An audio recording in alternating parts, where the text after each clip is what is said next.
Welcome to The Fire Within. I'm your host, Joel Young. Once again, we're going to explore the annals of Okanagan entrepreneurship.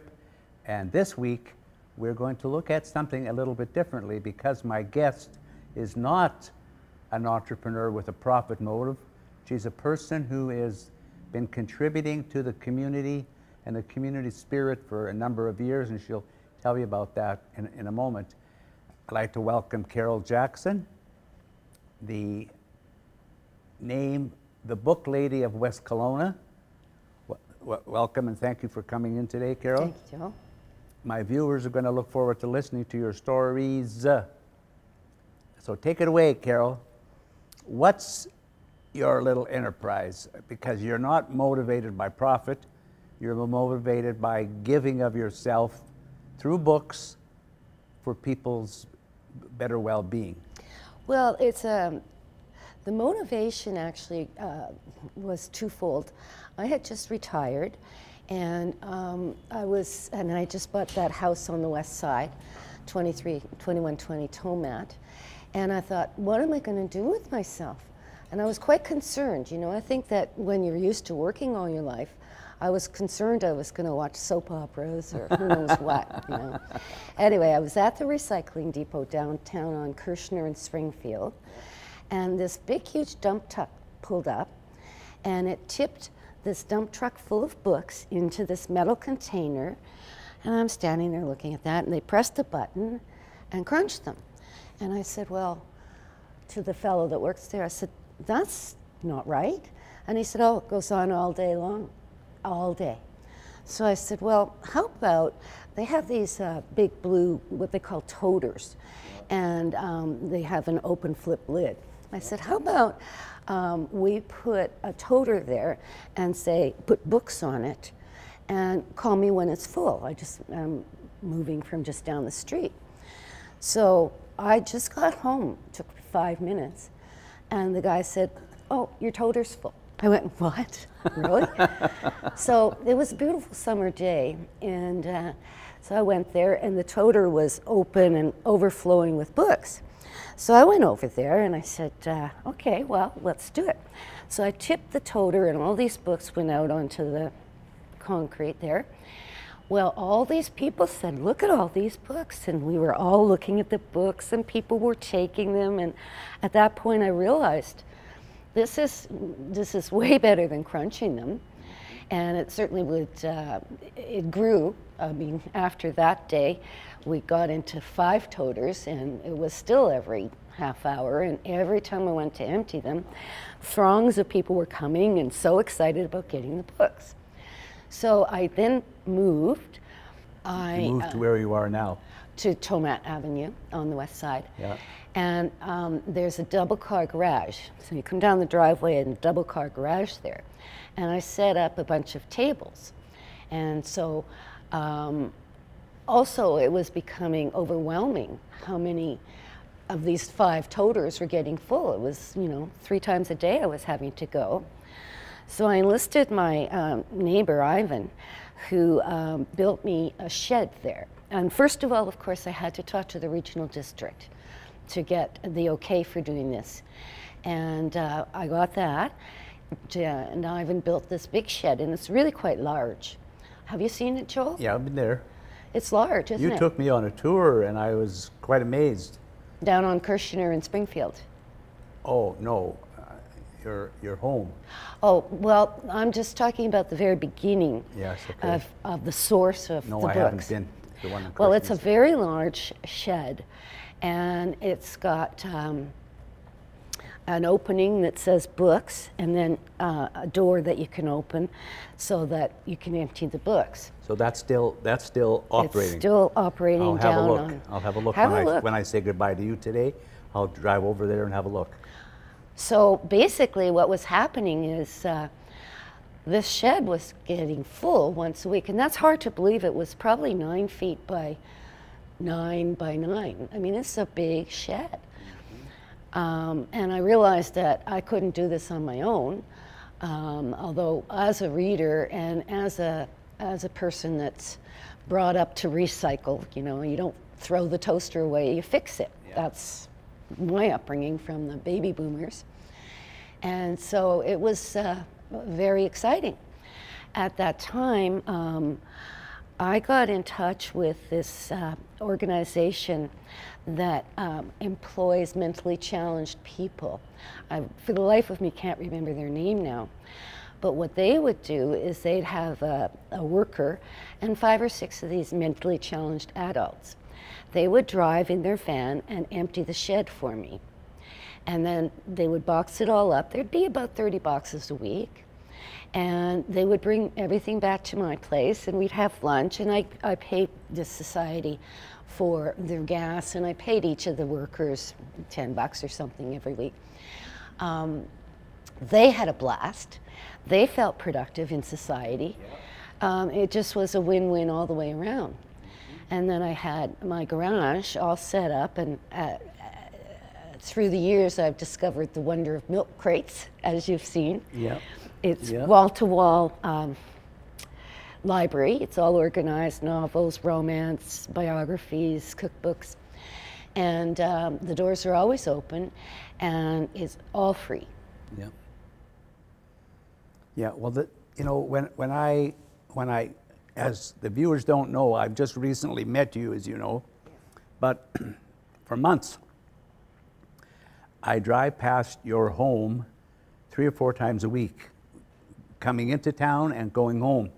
Because to me, in my mind, it's a bit of a shortcut from where I live in West Kelowna, which is the other side of Mission Hill Winery. I live in Sonoma Pines, which is a private community of 500 houses.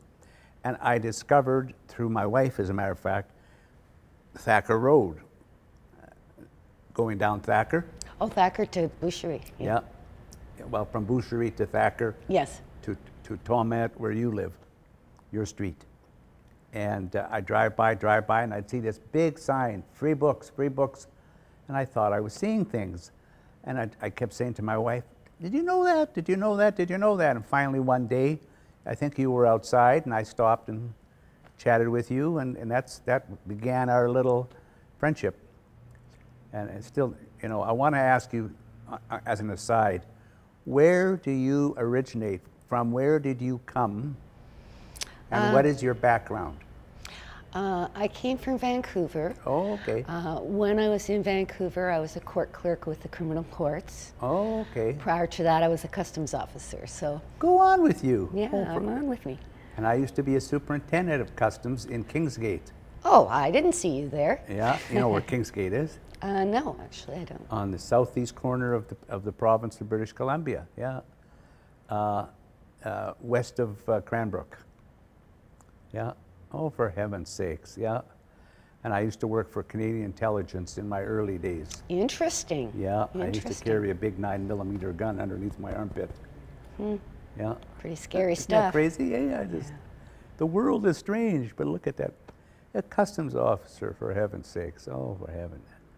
So then did you retire from that? I always said, I used to come to Kelowna on ski trips and camping trips with my friends. And I always said, by the time I'm 40, I want to be here. I just felt a kinship for Kelowna.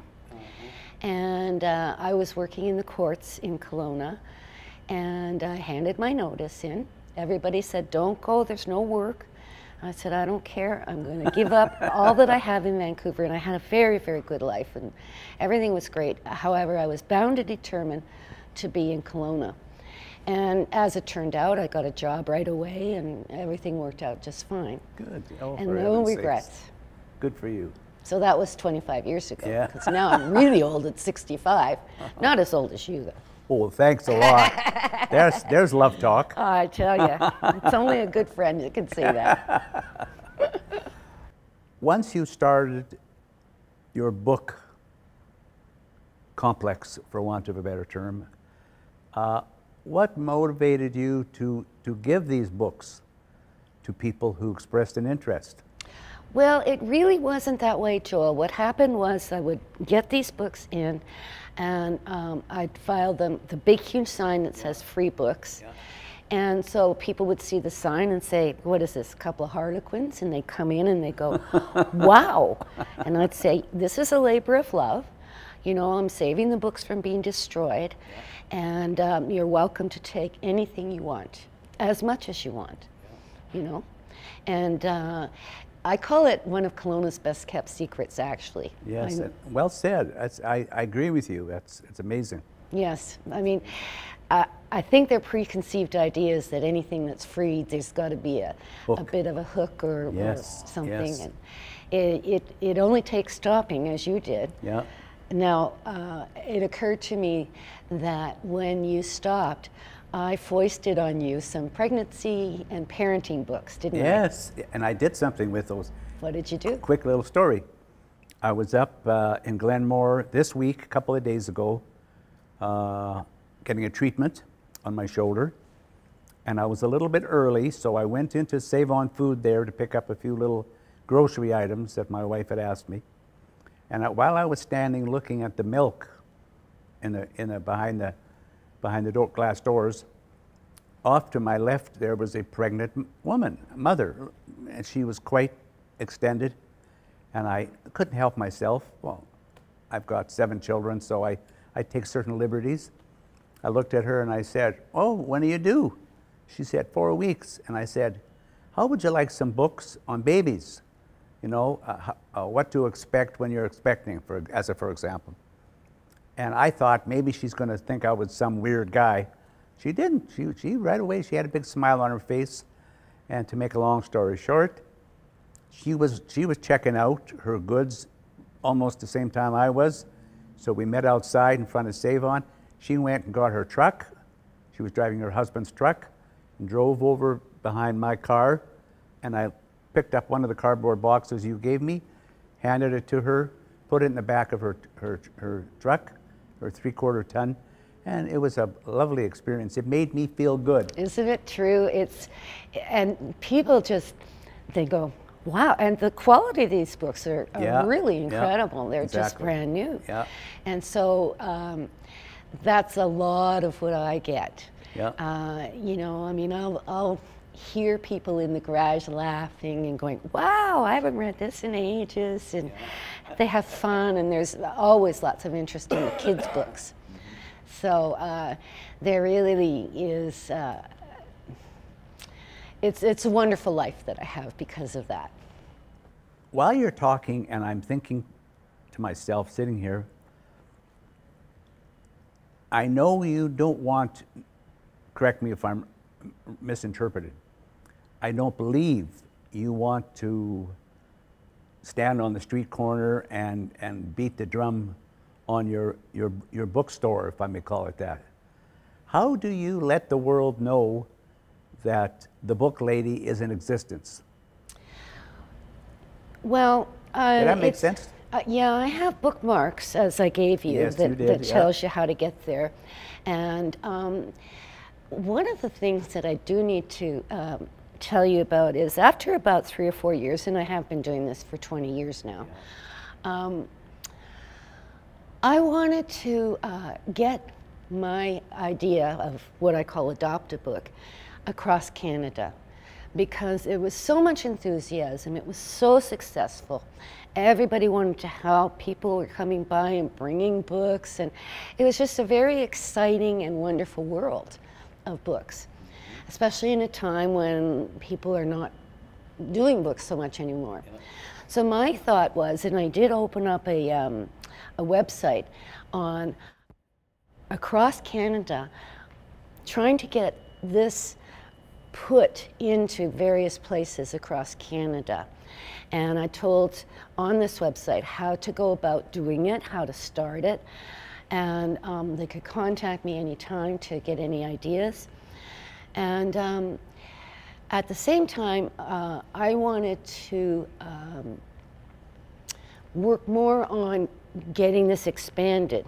So I decided, well, I'm going to try and put this in the hands of, I tried to get it in the hands of the schools so that the kids could go and empty the shed and maybe put on a book sale and put the money towards sports or something. Well, while you're talking, excuse me one sec, Carol, while you're talking, the word literacy comes to my mind right away. And so whether it's Adopt a Book or the whole concept of collecting the books, and having them available for people to take free of charge so that they can, and good quality hardcover books so people can enjoy the contents of those books and by the And grace learn of, from them. and learn from them, and by the grace of God recycle them to others. That is the basic idea. Sort of extend the goodwill and the benefit of the book. Well, it's certainly where I'm coming from, but as I really, my motive is to get others involved in this. Now, it's a lot of hard work. Yeah. My shoulder's done like yours because of carrying the books. And I now just hit 65, so it's time for me to move on. But And I'm 39. yeah, Jack Benny. Anyway, my big thing was to try and get other societies involved. And there is money to be made. A perfect example is my whole room, which is a beautiful room of 100 years and older books. Now, they were going to be crunched. And you went in the room, it's gorgeous, isn't it? Yeah, it is. Yeah. There's a sense of warmth and intimacy to the room, and it just sort of reaches out and grabs you, particularly when you stop and think that all the books are 100 years plus old. Yeah. Yeah. So what I really wanted to do was to get other societies to save the books, get the kids involved in it, put on book sales and these 100-year-old books, so that they could make money and the kids could have a really good project, that kind of thing. So I tried the Boy Scouts, the Girl Scouts, I tried the schools, I tried everybody that I could think of, and I had a number of meetings, and I had my whole pictures of what I'm doing and what they could possibly do. I found places for more sheds to go. I did, it was just handed over, and nobody wanted to get involved. Oh, I find that so hard to believe. I did too. Okay, Carol, I've just been signaled we're going to take a short break. I want to say commercial break, but we don't have commercials. So we're going to take a short break and come back and pick up right where we are after. Okay? Good. You bet.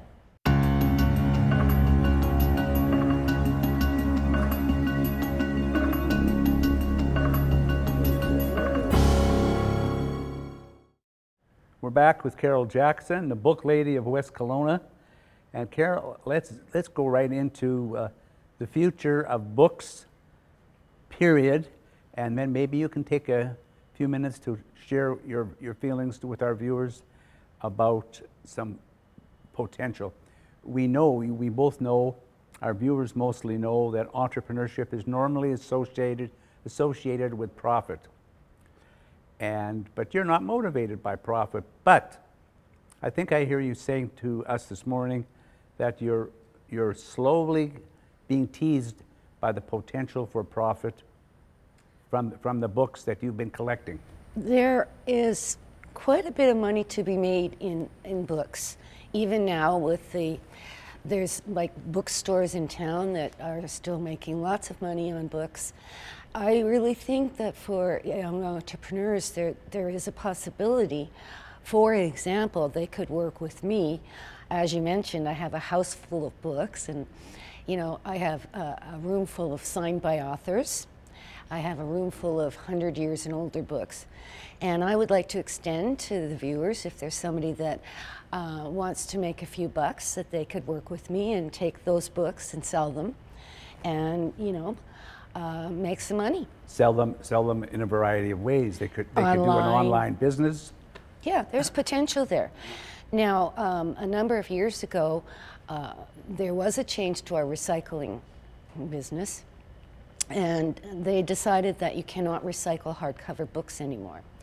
So those books now have to go to the garbage dump.